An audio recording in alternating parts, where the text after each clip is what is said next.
Halo kelas, kembali lagi bersama kami di Transisi. Sebelumnya kami mengucapkan turut berduka cita atas jatuhnya pesawat terbang Sriwijaya Air dengan nomor penerbangan SJ182. Seperti kita ketahui, salah satu faktor jatuhnya pesawat terbang adalah cuaca, perubahan cuaca. Ngomong-ngomong soal cuaca, hari ini saya akan membahas salah satu film yang berkaitan dengan cuaca, pemanasan global, dan perubahan iklim. Tapi filmnya apa? Kita akan bahas satu film yang pada saat peluncuran itu merupakan salah satu film yang cukup menjadi film box office. Tapi saya tidak akan membahas film itu sendiri, karena saya akan menghadirkan dua orang rekan saya. Dan ada siapa orang ini? Kita tunggu. Nah, ini dua orang rekan saya, nih Pade dan Om Gendut. Mungkin kalian nggak akan asing, karena nanti kalian akan ketemu terus. Nih, Om dan Pade, apa Om dua-duanya nih? Iya, Om lah pokoknya. Oke. Saya punya satu film. Filmnya Dul, film yang berkaitan dengan pemanasan global. Oke, Satria Bergitar. Film apa ya, Om? Benar sekali. Tepat. Oke. Ini nggak ada kaitan sama kelapa, Om. Iya. Oke. Ayo langsung aja. Oke. Film ini judulnya The Day After Tomorrow. Film lama itu kalau nggak salah tahun 2004. Sebelum mengulas The Day After Tomorrow, kita ulas dulu dari arti judulnya itu seperti apa. The Day After Tomorrow. A few moments later. The day, hari ini. After, setelah. Tomorrow, besok. Hari ini setelah besok. Lusa. Oke, dia. Apa yang mau ketahui tentang film itu? Ya benar, sebelumnya itu nggak ada film. Sebelumnya yang saya tahu nggak ada yang film tentang alam, karena memang materi itu kan materi berat tuh, materi sains. Dan akhirnya ketika itu diangkat, setahu saya itu sebelum-sebelumnya ada film, tapi menjadi terlalu berat sehingga penontonnya kurang tertarik. Tapi ketika film itu diangkat dan kemudian secara sinematiknya dibahas dengan bagus gitu ya, akhirnya saat itu banyak orang di tahun 2004 gitu ya. Waktu itu saya masih PAUD gitu ya. Jadi di antara teman-teman PAUD saya, kita ngobrol gitu. Seakan-akan bener nggak nih bisa terjadi atau bener nggak nih akan terjadi. Dan akhirnya ketika dilogikakan sepertinya itu masuk akal buat terjadi.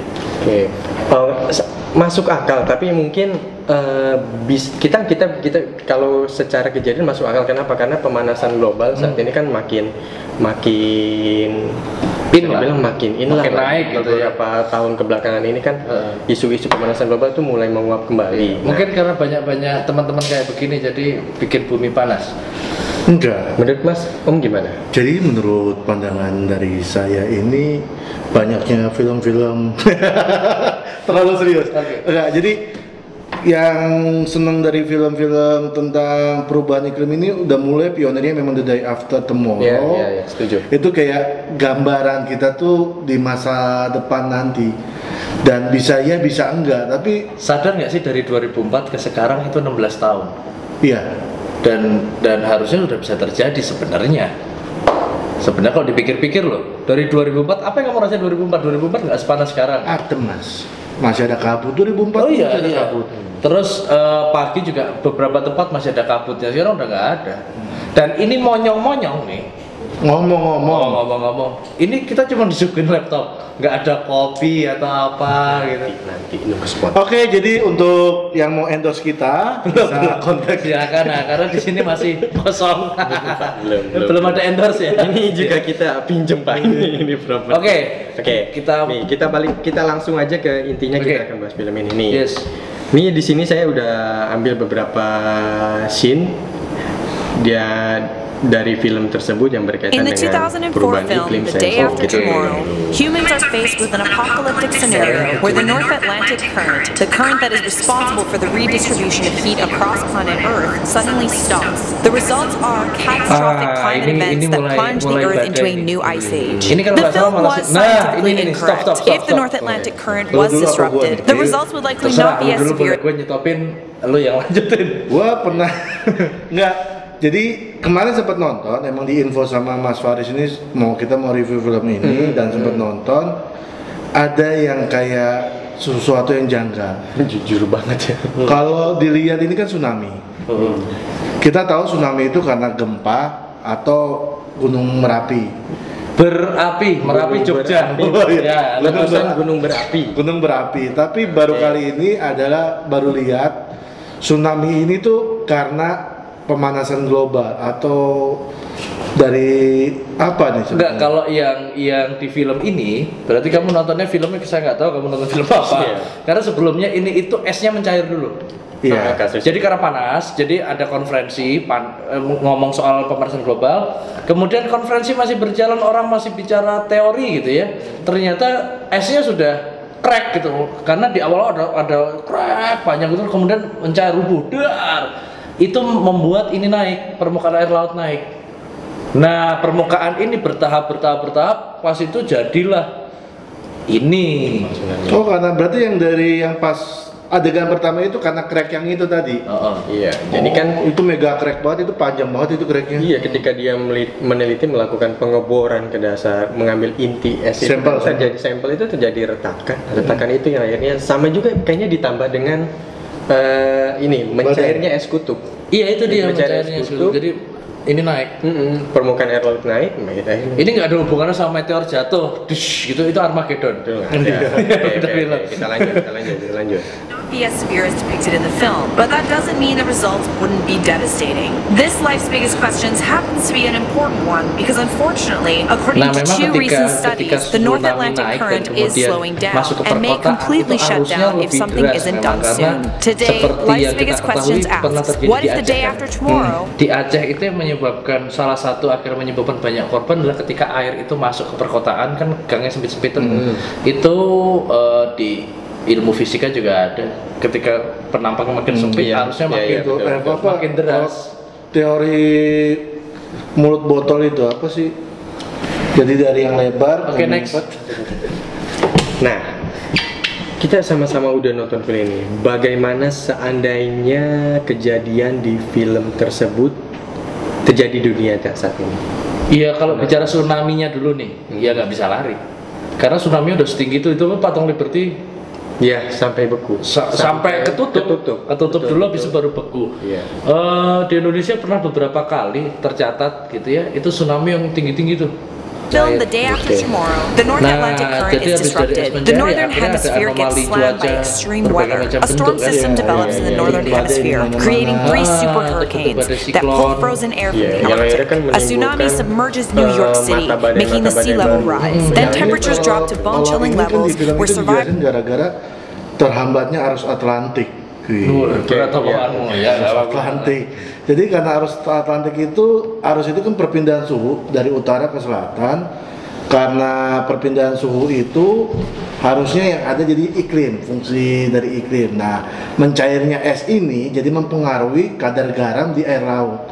Nah, air laut berpengaruh banget untuk yang jadi hangatnya itu jadi turun drastis, yang akhirnya sehingga terjadi pembekuan lebih cepat, yang akhirnya badai ada di mana-mana, jadi arusnya terhenti. Ada badai ada di mana-mana. Oke. Itu menurut film ini ya. Menurut film ini nanti bisa kita tanya lagi nih. have to huddle around heat sources to avoid being frozen to death. All of these things happen in the span of a couple days, hours even. While a disruption of the North Atlantic Current would not cause these extreme effects right away, Tapi it badainya would itu simultan ya, artinya bisa tsunami juga, pembekuan es juga, badai topan juga. Akhirnya itu kalau terjadi kita kadang berpikir luar biasa. It would have devastating consequences. Unfortunately, it seems this scenario has a chance of becoming a reality because according to 2 recent studies, the current is the weakest. Ya, setuju. Ya bisa dan harus bisa. Tapi ada fakta yang terjadi ketika di PBB rapat itu kan wakil presiden itu dia bilang ketika kita berusaha untuk lingkungan pasti ada dampaknya juga ekonomi. Soalnya gini, alasannya sama soal kurang lebih mungkin sama ya soal ekonomi. Tapi gini, kalau cuma alasannya satu-satu ekonomi, apakah tanpa kita menggenjot industri dan sebagainya, kemudian kita nggak bisa hidup? Apakah nggak ada cara lain? Harusnya ada cara lain dong. harusnya ada. Gua rasa harusnya ada. Soalnya gini, pernah nggak lo berpikir gini? Hari ini kita habisin nih bumi ini. Beberapa tahun lagi kita meninggal. Kita meninggalkan anak cucu kita. Tega nggak sih kalian meninggalkan anak cucu kita di bumi yang tandus dan siap menerima bencana kayak gitu? Gua rasa sih. Kalau aku sih nggak mau. Gua rasa gua nggak tega, buat apa nyari duit? Kasarnya kalau kita pribadi ya, kita kerja, kita berusaha atau cari kekayaan lah. Tapi ninggalin bencana gitu. Ninggalin bencana. Jadi kita kan balik ke sisi humanismenya, bagaimana caranya pengendalian global. Sebenarnya edukasi ke masyarakat juga sih sebenarnya. Itulah kenapa di sains juga lagi getol-getolnya beberapa tahun terakhir itu energi terbarukan. Betul. Setuju. Solar cell. Sekarang ada energi terbarukan itu dia pakai mobil listrik. Nah, mobil listrik salah satunya itulah. Menurutku kenapa itu mulai diciptakan gini? Manusia itu kan serba susah disuruh sesuatu yang melakukan ulang kayak gitu. Contohnya nanam pohon susah kayak gitu. Akhirnya ya saintis-saintis mencoba industri tetap jalan, tapi pakai metode baru. Jadi industri tetap jalan, tetap lebih ramah, mungkin tidak banget ya, tapi lebih ramah lingkungan sehingga efek-efek itu perlahan bisa diminimalisir lah. Artinya ini sih merubah habit sebetulnya. Walaupun mobil listrik juga belum jadi solusi untuk emisi karena bagaimanapun juga di negara kita ini masih banyak yang pakai batu bara, belum banyak yang pakai energi terbarukan. Tapi mungkin karena memang kita udah dibuat habitnya go green, mungkin kita juga bisa pelan-pelan akhirnya beralih. Dan gini, pernah ada satu referensi nanti saya share. Salah satu penyebab pemanasan global itu bukan cuma industri loh. Ya. Peternakan itu penyumbang salah satu. Karena apa? Dari pup itu ada amonia, metana dan sebagainya yang menguap ke atas itu, mengikis lapisan ozon sebetulnya. Efek rumah kaca. Iya. Yang lagunya Sebelah mataku. Oke, balik. Kita lanjut. Dia emang kayaknya jomblo ini nggak bisa dipancing sedikit. Oke, lanjut. Gue sedih. Kamu sebagai jomblo gimana melihat kondisi begitu jika kamu mengalami ini? Ya nggak apa-apa, sedih tapi kamu sendiri ya? Sedih, tapi setidaknya saya hanya akan mewariskan ini ke anak-anak saya. Ya gimana mau kamu jomblo mau warisin siapa? Anak-anak saya pokoknya. Di masa depan, ini yang digambarkan masa depan seperti ini. Ya kalau kita tidak menjaga bumi kita sejak dini, lalu apa yang kita wariskan untuk anak cucu kita? Tapi akhirnya kalau gue lihat dari film-film yang bencana, kayaknya ada satu sebenarnya garisnya. Kayak bumi itu bisa menyembuhkan dirinya sendiri. Oke, healing. Iya, karena di dalam sejarah pun, dalam sejarah dunia, itu peradaban naik dan turun. Jadi ketika peradaban sudah mencapai satu titik klimaks gitu ya, biasanya titik klimaks itu titik merusak. Sehingga bumi punya satu sistem sendiri untuk merecovery-nya. Sadar nggak sih? Ini saya bilang belum tentu ya. Belum tentu. Siapa tahu kali ini di tahun kemarin bumi mengobati dirinya dengan COVID, pandemi. Karena ketika es mencair, itu di dalam lapisan es kan banyak bakteri, virus yang dari zaman purba. Iya, betul. We never know. Itu caranya untuk gue jadi merindingnya tuh kayak bener-bener iya nih kayaknya nih. Iya, banyak senyawa-senyawa yang kita nggak tahu itu ya berapa tahun, jutaan tahun. Akhirnya sadar atau enggak apa yang di ending film ini? Ending film ini kan astronot itu ngeliat tuh. Dia bilang bahwa saya seumur-umur belum pernah ngeliat bumi sebersih ini. So clean like this gitu dia bilang gitu kan. Nah, banyak kemudian ketika di COVID ini yang ngomong, iya, udah lama kita nggak ngerasain Jakarta udara bersih ini. Udaranya, langitnya pagi cerah, gunung-gunung di sekitaran itu kelihatan. Tapi gokil berarti sistemnya itu kayak udah ada nih bakteri. Kita mungkin percaya ada yang tadi dibilang bakteri akhirnya mencair itu kerilis. Akhirnya bakal nyembuhin dengan begitu, dengan begini akhirnya kembali lagi normal bumi gitu loh. Ya bumi nggak peduli apa yang ada di badannya, kita manusia pokoknya yang penting dia menyembuhkan diri. Kayak kita kena flu kan, kita bisa sembuh sendiri. Karena kehidupan itu kan bukan cuma manusia. Artinya kalau bumi mempertahankan kehidupan, bisa jadi kehidupan yang dimaksud bukan cuma manusia. kehidupan Makhluk yang hidup lain. loh ya. Iya, makhluk Makhluk hidup loh ya. Dan saya yakin itu ada sistemnya seperti itu. Wow. Kayak gitu. Iya, ibaratnya sebuah kapal kelebihan beban, dia akan guling sedikit, bahasa Inggris yang guling apa sih? Guling sedikit. Guling. Muatannya tumpah, habis itu kan dia bisa balik normal lagi, jalan lagi. Nah, kayak gitu. Iya. Bisa Nggak kayak peduli yang tumpah itu barang berharga kah atau siapapun. gitu. Kayaknya seperti itu. Oke, next. Yuk, kita lanjut.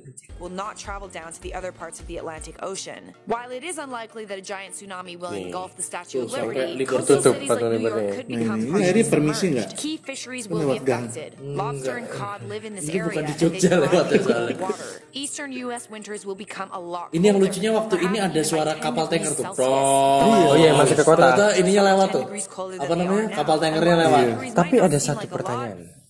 Kalau lautan ke daratan lalu membeku, ikan-ikan kemana, Pak? Aha, Sebutkan nama-nama ikan. ikan rere. Ikan-ikan kemana kan? Iya. Iya kan nggak semua lautan membeku. Nggak gini. Pernah nggak sih? Kalau kami dulu zaman saya hidup di kampung gitu ya, di Jogja kan, ketika Gunung Merapi itu mulai aktif, Ya. itu kita tahu biasa dapat dengar macan mulai turun. Nah, Atau kelelawar oke. mulai masuk ke rumah-rumah dan sebagainya. Pokoknya binatang-binatang udah mulai ada turun. bertanda. Berarti hewan itu jadi salah satu pertanda, sinyal Iya, akan karena ada mereka something. sudah membaca dulu. Pertanyaan ikan-ikan kemana? Kayak di ending ketika kita nonton film ini, itu kan yang membeku bagian utara. Ya. Akhirnya mereka pada migrasi semua manusia-manusia ke Meksiko dan sebagainya. Artinya wilayah tropis nggak semuanya kena. Bisa jadi hewan-hewan itu sudah bermigrasi dulu. Iya, di cuplikannya juga ada kan, yang burung-burung Burung terbang, Iya, bermigrasi kan segala macam. Iya, nabrak-nabrak gitu di cuplikannya Migrasi itu. dulu, termasuk ikan-ikan gue pikir. Sebagai tanda. Oke, Nah, gitu. masuk. Memang pasti ada yang jadi korban, tapi artinya nggak semuanya lah. Oke. Itu. So, kita lanjut lagi nih. It's not just North America that will be affected.